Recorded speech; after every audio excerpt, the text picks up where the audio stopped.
Ésaïe, chapitre 2. Prophétie d'Ésaïe, fils d'Amoz, sur Juda et Jérusalem.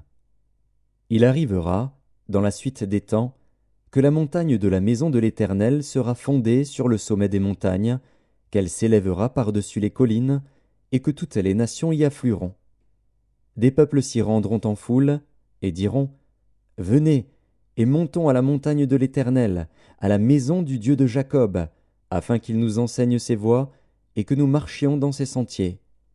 Car de Sion sortira la loi, et de Jérusalem la parole de l'Éternel.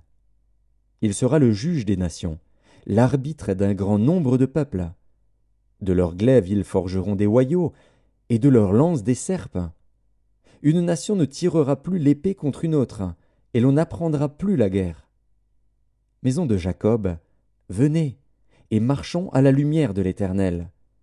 Car tu as abandonné ton peuple, la maison de Jacob, parce qu'ils sont pleins de l'Orient et adonnés à la magie comme les Philistins, et parce qu'ils s'allient aux fils des étrangers. Le pays est rempli d'argent et d'or, et il y a des trésors sans fin.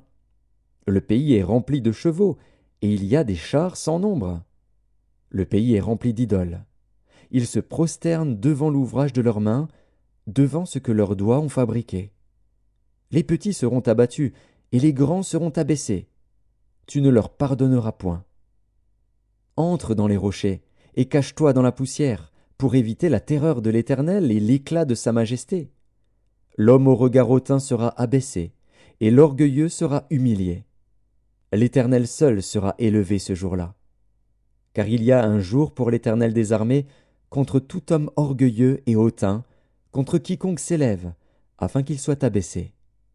Contre tous les cèdres du Liban, hauts et élevés, et contre tous les chênes de Basan. Contre toutes les hautes montagnes, et contre toutes les collines élevées. Contre toutes les hautes tours, et contre toutes les murailles fortifiées. Contre tous les navires de Tarsis, et contre tout ce qui plaît à la vue. L'homme orgueilleux sera humilié, et le hautain sera abaissé. L'Éternel seul sera élevé ce jour-là. Toutes les idoles disparaîtront.